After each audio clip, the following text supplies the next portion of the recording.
It's Sunday, 13th of March, and I'm your host, DJ Liberator X. And let's hope that it's easy like a Sunday morning. Here on Liberator X Radio. Thank you for tuning in to today's show. We'll be talking about depression, and in order to help me so that I'm not talking to myself, by myself, I've invited Gazza J Spennies along from YouTube to talk about the subject of depression, and it's something that's close to his heart, it's close to my heart for very personal reasons. And yeah, we have a 20-minute long conversation, and if you are interested, keep listening, and I'll be back again at the end of the interview to give you more details about this show and how you can be part of it and support it and all that sort of stuff. So here's the interview. Enjoy. Hello and welcome, Gazza, to the show. Thanks for inviting me, Shane. There's no problems at all. Thanks for wanting to join the show. And if anybody else wants to join the show, please add me on Skype. That's the Shane Lockwood.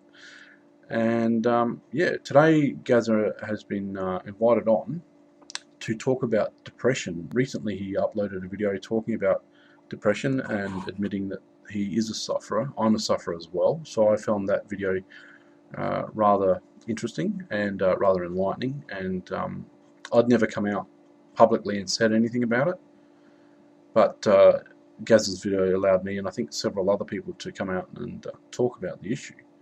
So is there anything else that you'd like to add to that, Gazza?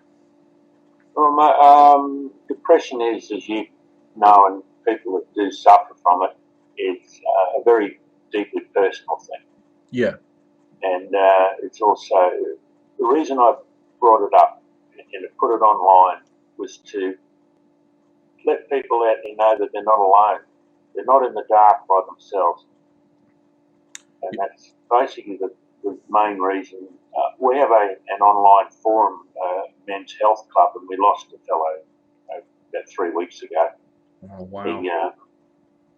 He just couldn't take it. He couldn't go on anymore, unfortunately. And that sort of triggered me to say, oh, hang on, look, we really need to do something and make people aware that you're not alone. And if you want to talk about it, talk to somebody that has it, because who knows better what you're going through than somebody who's going through it themselves? Yeah, that's quite true, actually. And I think it does need to be, talked about, open communication. I think, unfortunately, there have been a few YouTubers that have had rather poo-pooed the whole idea, and they like to promote the idea that suicide is selfish, and I don't think it is. I think it's now it can cause pain and trouble for those that are left behind, and I think there can be a lack of forethought on the person who does commit suicide. But I think it's not selfish. I think there can be a lot of self-focus in the sense that, and that's the nature of depression. There's that withdrawn, because you're going internally. You're internalizing the stuff that you would normally, like a normal person. Not to say that people with depression are abnormal or whatever.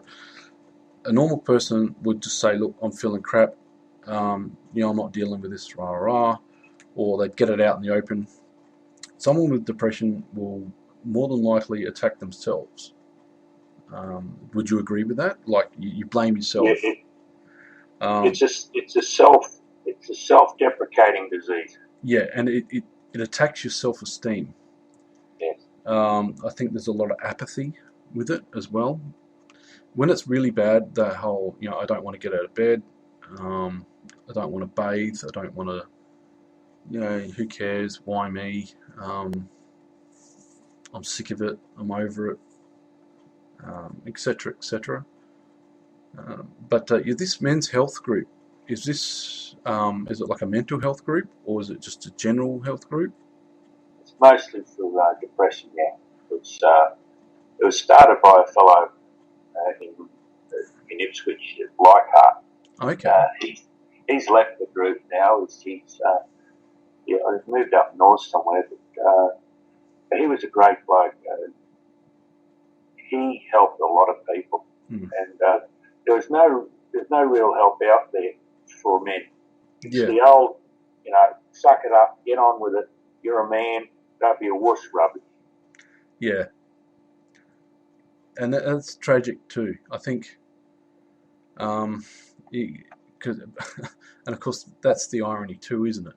Because this is a disease that you're internalizing everything, and then you live in a culture where you can't express it. So therefore, you have to internalize it anyway. You have to suck it up. I'll just deal with it. A lot of us deal with it through comedy. Probably one of the most, the two very heavy sufferers of depression is a fellow in the United States called Rodney Dangerfield. Oh, yes. And the gentleman in the UK runs that IQ show on. He was not Hugh Laurie. Stephen Fry. Stephen Fry. He even put up a couple of hour-long specials on it. Yeah, I saw them. They were quite good, actually. Most depression sufferers, most creative people, I should say, suffer very heavily from depression. Yeah. I find, I mean, I don't know what your personal experience is. Actually, how did you know that you had depression? When did you first start realizing that there was an issue here? Well, I didn't really know for about quite a few years until 1993. I went into work one day. Yep. My whole world caved in on me. It was like I was in a little box and the walls were coming in. Yeah. And I actually thought I was going insane. Yeah. And I went home and curled up in a little ball for a week. And then I went and saw somebody and they gave me, and back in 1993, and I still believe to this day it goes on. They just throw pills at you. Yeah. I'd actually just like to interject here. Actually, which antidepressants do they put you on? Do you know? The first one was tryptanol. Tryptanol, okay. And Mogadon for the mood swings. Yep. And they just sent me away with them and didn't tell me that it's dangerous to drink alcohol with them. Oh, dear. So I had a session by myself one night and kept forgetting I'd taken the tablets, kept taking them. Next thing I knew, I'd taken 25 Mogadon. Oh, shit. Yeah, I nearly killed myself. Wow, well, thank goodness you didn't. So then they put me on then to, I've had about 6 or 7 different combinations. None of them work. Yeah. It's very difficult to get that chemical balance right, and everybody's different. Yeah. I was on I was actually lucky.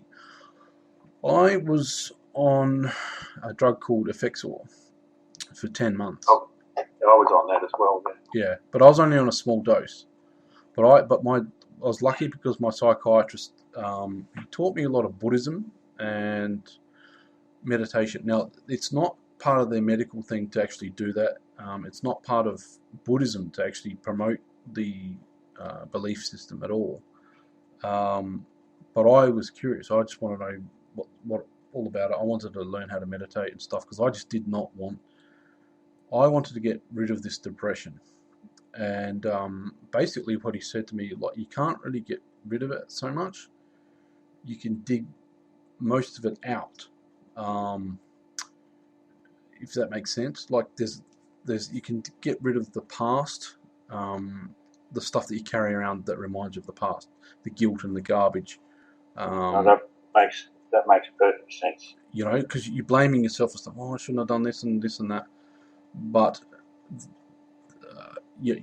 basically you sever the link to the past. You think, okay, no, hang on, so there's a whole heap of the crap from the past that you've done or was done to you, and you carry it around. He likened it to a big bag of excrement that's invisible. It's on your back. Everybody else can see it, but you can't. And the moment you realise it's there, you get rid of it.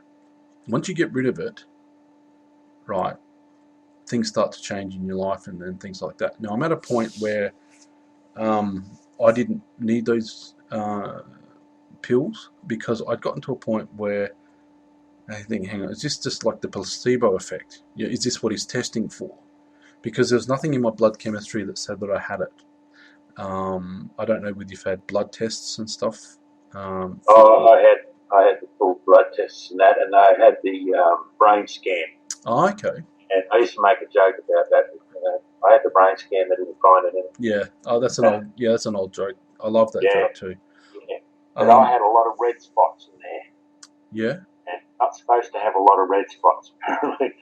So you were talking about getting rid of the past. Well, about 12 years ago was my big turning point.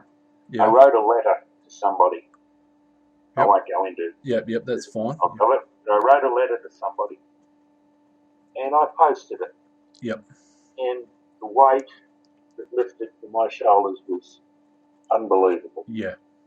And I haven't looked back since. I still have my bad days, and because it's, as you said, it's always with you. But you find the signs, and I learned the signs. I used to have massive panic attacks and stuff. I don't have those anymore. Yeah. Yeah, forgiveness is a big thing. It's sort of, and the thing is, it's something that you can tell people, but unless they've been through it, and what I find funny is like all of my friends have depression. Like you attract other people with depression. You might not know that. And I'm not going to mention any names because that's the privacy issue, right? I'm not going to do that. It's embarrassing for them. But a lot of my friends have depression or varying degrees, and they might not know it themselves, but there is like a connection because you're relating to the people. But I find that the forgiveness of myself, because that's where a lot of the guilt is, a lot of the dramas, and but not just of yourself, but if something's happened to you, if there's an event that's happened to you, then you're carrying this guilt of like, what have I done wrong, like, etc., etc. When it may have got nothing to do with you. You were just in the wrong place at the wrong time, and this stuff has happened to you. Excuse me, swearing. But yeah, some of this stuff has happened to you, and you're just in the center of it. Same with like I was saying about my work conditions. There was stuff that was happening around me. I had no control over it, and bang. And then I'm starting to feel bad about that because I think, no, hang on. These people have set me free. I don't have to go back to that place anymore. I don't need to stick my head down a toilet anymore. As I used to be a cleaner, for those who don't understand that reference. But yeah, I don't have to do that anymore. And so I can start looking for something bigger and better. But the forgiveness. The other thing is, you were talking about recognition of signs. Yes. Before I'd gone through dealing with the depression, my psychiatrist at the time had taken me through like a Buddhist form of anger management at the same time. And I'd gone through it, and you start to, like, when you're angry, like, you're aware of that you're angry. You're aware of what the body does. And he made me be ultra aware of this and that, and I had to write essays on what my body was doing. And then he'd ask me, why is your body doing this? And then you'd write a list of like why you thought the body was doing that. Then he'd ask me, why do you think your body's doing this? Why do you think that's true? And we'd go deeper and deeper and deeper, and you develop like an insight into anger, the causes of it all, and stuff like that. And then once you realise, oh, look, this is what's happened. There's something in my past that I've been holding on to. And yes, there are chemical imbalances and things like that, but he actually told me that those sorts of things are quite rare. I think a lot of people have depression because of events in their life. There are massive events, like, say for example, you get married and you think, okay, this is going to be forever, happily ever after, and then your partner sleeps with somebody else, and then all of a sudden your illusion is shattered. So oh, what have I done wrong? Oh, this is my fault.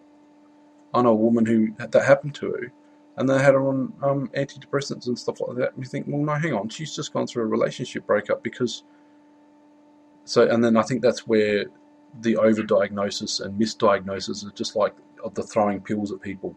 Well, you're clearly depressed, we'll give you pills. But the reason the doctors do that is so that they don't get sued for malpractice. Because if you say, oh, I'm having thoughts of suicide, we'll better put you on some medication. And look, if you do commit suicide, then I've prescribed you some medication. It's out of my hands, basically. But counselling is a good thing. And you mentioned Beyond Blue. I don't know a whole lot about the organisation. Do you know a fair bit about them or not? I haven't had a lot of interaction with them, but I do keep up with what they post online and what other people have. I'd just like to make a point about what I call learned responses. Yep. A lot of people in adult depression stems from their childhood. Yep. And a lot of it is mental abuse. Yeah. Not so much the physical abuse, but a mental abuse.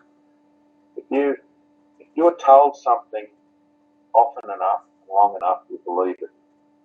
Your subconscious will make it real. Yeah. And then as you get older, when things don't quite go the way you think they should go, yeah, you just fall back in your mind to say, oh yeah, I was told that it happened, that I was no good at this, or I was no good at that. You're hopeless, etc. Yeah. It's something that takes years to get out of your subconscious. In science, that's called a confirmation bias, and it's something that scientists are very adamant to try and when they're looking at, like, say, evolution or something or like that, right?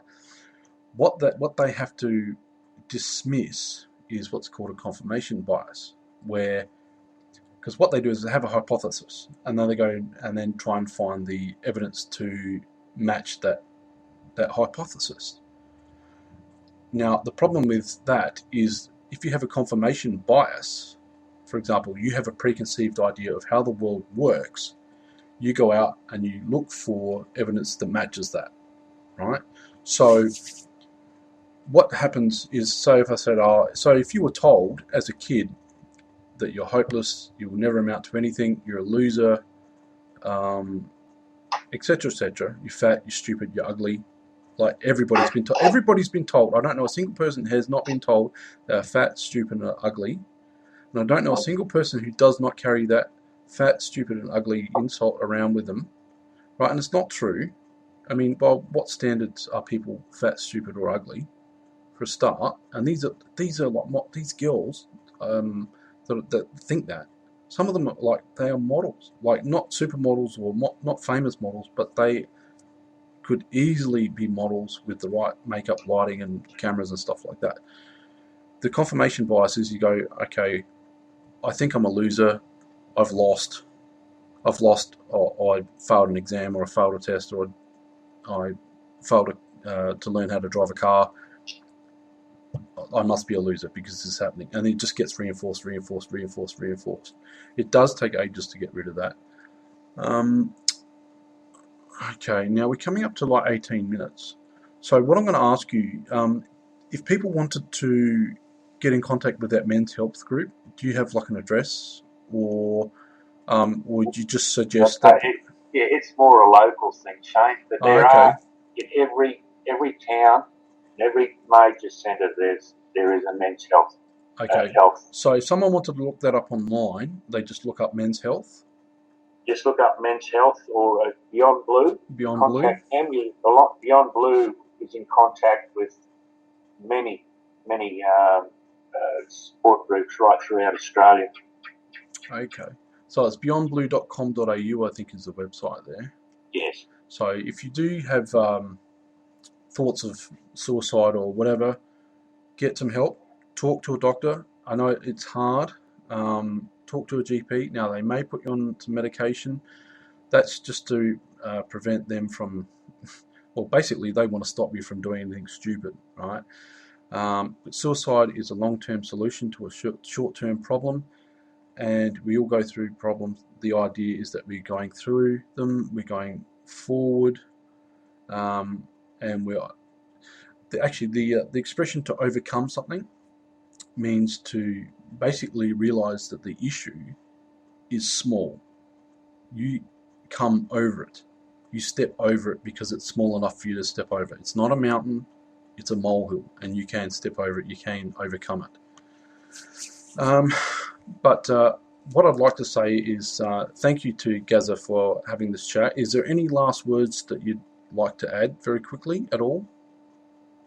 Just most of it, if you're in the dark, you're not alone, and just know that there's somebody there that can talk to you and help you, and it's just a phone call away if you don't have anybody close to you that you feel you can talk to.